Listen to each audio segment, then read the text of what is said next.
Le festival Les Rencontres du 7e art, qui se déroule chaque année depuis 6 ans à Lausanne, permet au public de voir ou de revoir de grands chefs-d'œuvre du cinéma et de rencontrer des acteurs, réalisateurs et scénaristes venus du monde entier.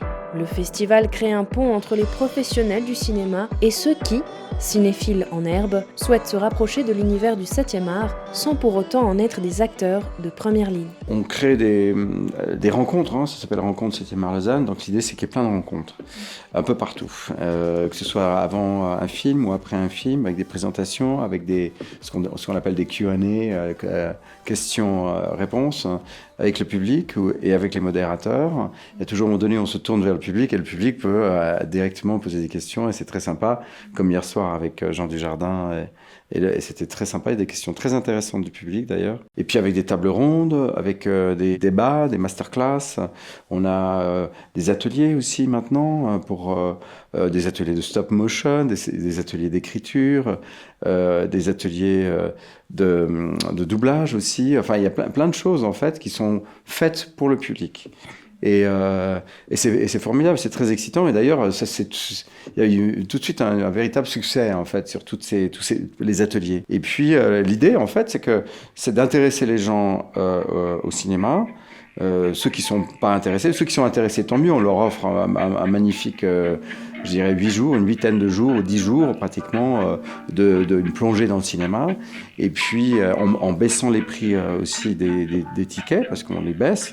Il y a la possibilité d'avoir des billets pour quand même beaucoup moins cher que ce qu'on paye d'habitude, et en ayant en plus des gens qui font du cinéma qui vous reparlent de leurs expériences, comme Damien Bonnard. C'était génial de l'entendre parler de comment il s'est préparé, etc. pour un rôle, ou Jeremy Irons, son parcours. Jeremy Irons, c'était très très beau, par exemple, ce qu'il disait. Il disait qu'il fallait croire en soi en fait, et qu'il fallait surtout s'écouter. Écouter quelque chose en soi sans le déformer, savoir écouter cette chose. Donc c'était des belles leçons de vie en fait. Au cours de la semaine, le public des rencontres peut assister à la projection de 8 films du patrimoine, sélectionnés en collaboration avec la Cinémathèque suisse, sur la base de la thématique de cette 6e édition, entre rêve et réalité.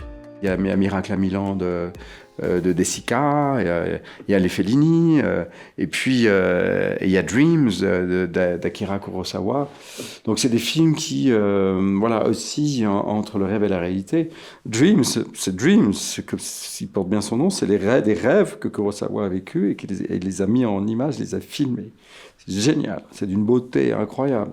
Et comme il dessinait ses plans, comme c'était un grand peintre, on voit en fait, c'est de la peinture. Son cinéma est absolument extraordinaire. Donc du coup, c'est une thématique très frustrante, parce qu'il y a beaucoup de films que je voulais montrer, qu'on ne pouvait pas les montrer parce qu'on n'a pas la place en fait, mais pas tout à fait passionnante. Je pense que le cinéma en fait est un geste vers quelque chose.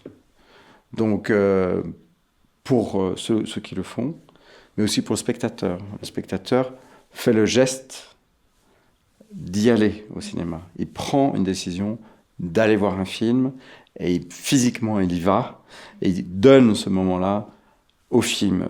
C'est ça la magie du cinéma. Et on le fait avec d'autres personnes dans la salle, donc on partage les émotions, donc les émotions se décuplent, donc on vit une expérience.